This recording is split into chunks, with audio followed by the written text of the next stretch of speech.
Welcome back to another metaphysical moment with me, Vanessa Hurst.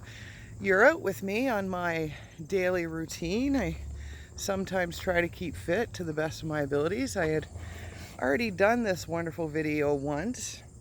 Oh, I look horrible. Anyways, I already did this video once and just tried it and there was absolutely no sound. So yay, Uranus in retrograde. Thank you for screwing with my electronics.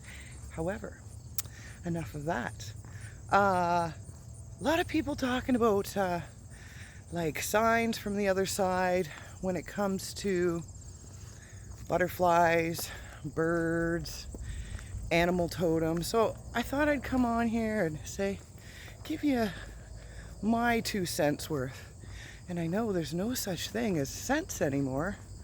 I'm just gonna turn around here and see if you can see the shenanigans in the background there of 2 little black squirrels having a heyday. They're kind of just frozen right now because they're like, oh my God, what's that lady doing? But they make a really good point. I'm not playing enough. And we hear it time and time again. Vanessa, you work so hard, blah. I kind of do.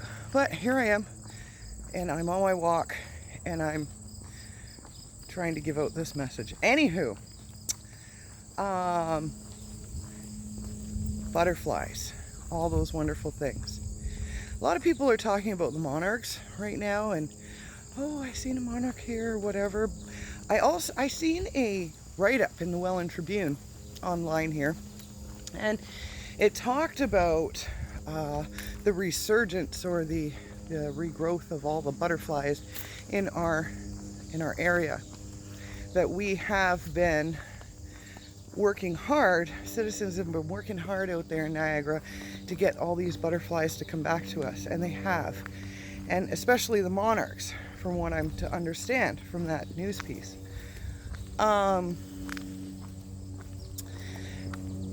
So what I'm saying is, I'm not trying to burst anybody's bubble. I really, hate going, hey guys, well, what about this? Or science or whatever.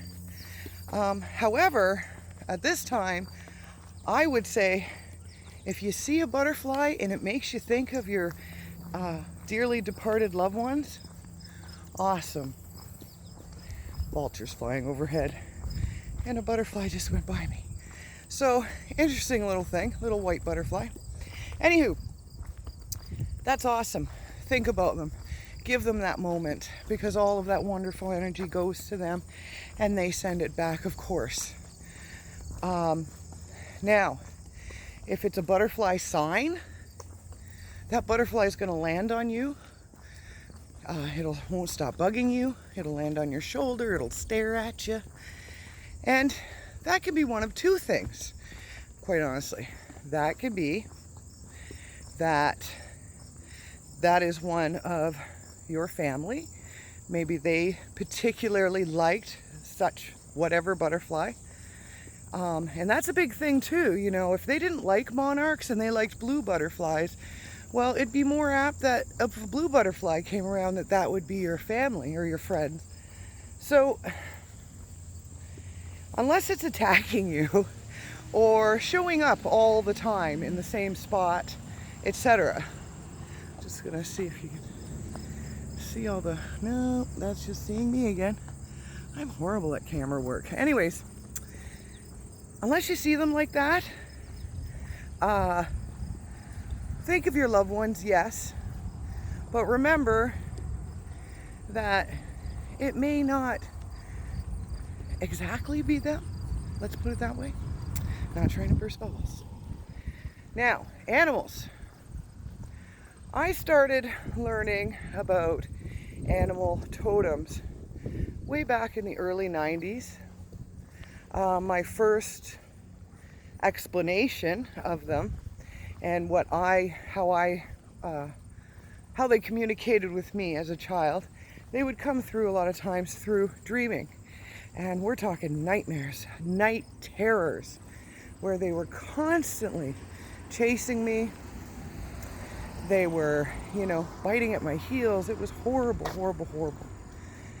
And I lived with that for years and years. And once I got a little older, like normal abilities, they kind of subsided for a while after my teenage years, and total chaos broke out as an adult.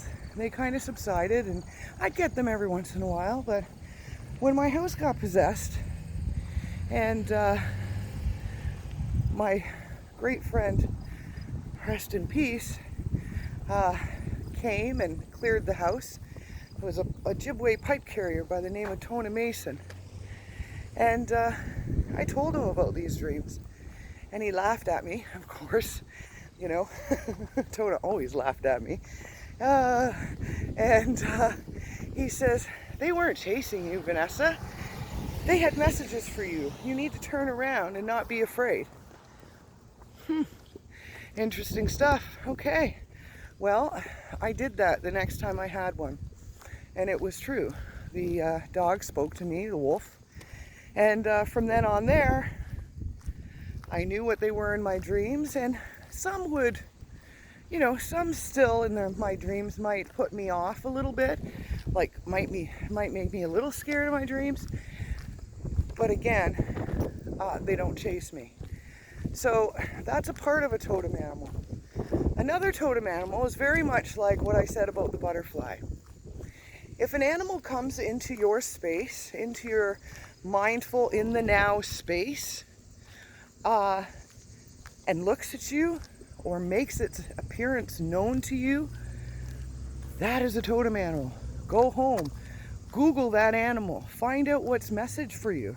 What is it got to say to you? A really good book, if you guys aren't good with the internet, is Animal Speak. Massive book with almost every animal you can think of, and really clear, lovely messages out of him. So out of that book. The other ones, like I said, if they come at you, run, because they might have rabies. I'm sorry, I'm just kidding. I would look at that message too, personally, but you know what I'm saying. So I think you get the gist of what I'm trying to tell you guys. Animals in our world have a lot of messages to give, and Mary Beth Haynes, animal communicator in Niagara here, she can tell you that far more than I can. But I just, again, wanted to give you my 2 cents on, hey, what's up with all these animals and bugs, etc. I hope you guys have a good day. I still have a long walk ahead of me, and I should pick up the pace, even though I already sound winded. You guys have an awesome metaphysical day, and you have any comments, questions, please put them below. Please smash the like, share, and subscribe button. We need more followers. Love you guys. Mwah. Big old dating game kiss to you.